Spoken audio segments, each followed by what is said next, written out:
अस्सलाम वालेकुम, मैं हूं मनाज मुमताज़ और आप देख रहे हैं मनाज इन्फो। हमारी सीरीज़ तलाश हिंद की पिछली एपिसोड में हमने आपको बताया था कि मौर्य सल्तनत ने हिंदुस्तान पर कितना अरसा हुकूमत की और भारत के झंडे में मौजूद 24 लाइनों वाला गोल निशान क्यों था। इस किस्त में हम आपको बताएंगे कि हिंदुस्तान से कौन सी चीज़ बैरून मुल्क तजारत के लिए जाती थी और जब सिकंदर आजम ने ईरान पे हमला किया था तो ईरानियों ने क्या चीज़ हिंदुस्तानियों से ली थी और क्या हिंदू कोई कौम है या मजहब और हिंदुस्तान में कपड़ा कब आया, ये हम आपको बताएंगे हमारी सीरीज तलाश हिंद की इस एपिसोड में।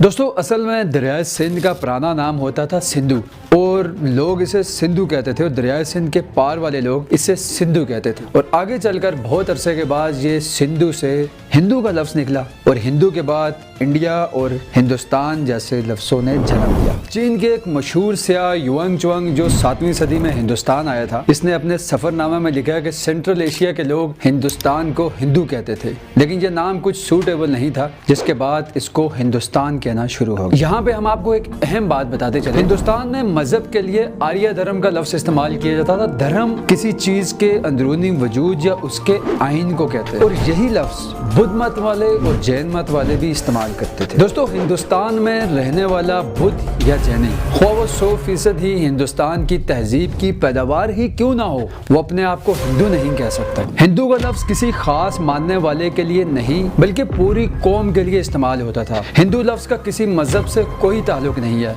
ये बात भारत के पहले वज़ीर आज़म पंडित जवाहरलाल नेहरू ने अपनी किताब में बहुत वज़ाहत के साथ लिखी है। और हिंदुस्तान में रहने वाले तमाम लोग बेशक वो किसी भी मजहब से हों वो हिंदी कहलाएंगे। दोस्तों, अब हम बात करते हैं कि हिंदुस्तान से क्या क्या चीज़ें बैरून मुल्क जाती थी। जब दुनिया के किसी भी हिस्से में कपड़ा बनने का रवाज नहीं होता था तो हिंदुस्तान मुद्दतों पहले कपड़ा तैयार करता था, यानी कि हिंदुस्तान में मुद्दतों पहले, उससे बहुत अरसा पहले जब दुनिया में कहीं भी कपड़ा बनने का रवाज नहीं होता था तो हिंदुस्तान कपड़ा तैयार करता था। हिंदुस्तान ने कपड़े की सनत में अच्छी खासी तरक्की कर ली थी और हिंदुस्तान का कपड़ा दुनिया भर के मुल्कों में फरोख्त होने के लिए जाता था। इसके अलावा रेशम का कपड़ा भी हिंदुस्तान में बनना शुरू हुआ था, लेकिन हिंदुस्तानी रेशम इतना अच्छा नहीं था जितना चीनी रेशम अच्छा। तो चीनी रेशम के जिक्र से ये अंदाजा होता है कि भारत और हिंदुस्तान के 4वीं सदी कबले मसीह यानी 4th सेंचुरी BC में भी तिजारती ताल्लुकात होते थे। कहा जाता है कि ज़माने कदीम में मिस्र के लोग अपनी मेम्स को हिंदुस्तानी मलमल में लिपेट के रखते थे और अपने कपड़े हिंदुस्तान के नील में रंगा करते थे। क्या आप जानते हैं कि हिंदुस्तान के लोहे की पूरी दुनिया में कदर की जाती थी और लंदन में लोहा हिंदुस्तान के नाम से फरोख्त किया जाता था, यानी सबसे ज़्यादा जो जंगी हथियार वॉर वेपन्स के लिए हिंदुस्तान का लोहा इस्तेमाल किया जाता था। और फिर जब सिकंदर आजम ने ईरान पे हमला किया तो ईरानियों ने फौरन से तलवारें और अपना दूसरा असला हिंदुस्तान से मंगवाया। इसके अलावा काली मिर्चें और दीगर मसाले हिंदुस्तानी और चीनी जहाज़ों पर फरोख्त होने के लिए बैरून मुल्क जाते थे। कहा जाता है कि गार्थ कौम का सरदार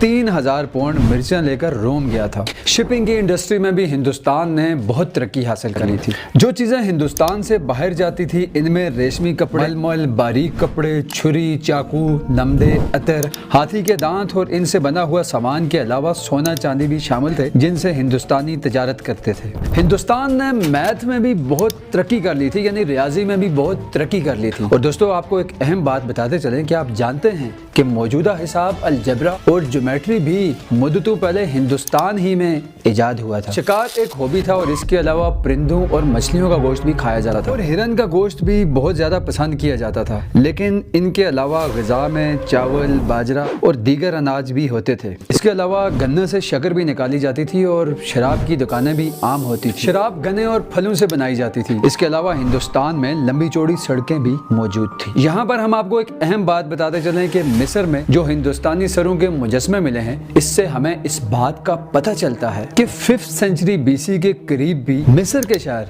मेम्फिस में हिंदुस्तानी ताजरों की एक आबादी मौजूद थी। हिंदुस्तान में इस्लाम कैसे और कब आया? क्या मोहम्मद बिन कासिम के दौर में इस्लाम आया? और क्या सुल्तान महमूद गजनवी ने सोमनाथ के मंदिर पर दौलत लूटने के लिए हमला किया? ये सब हम आपको बताएंगे हमारी इस सीरीज तलाश हिंद की अगली एपिसोड में। ये जानने के लिए नीचे मौजूद सब्सक्राइब के बटन पर क्लिक करें और बेल आइकन को प्रेस कर दें। तब तक के लिए अल्लाह हाफिज़।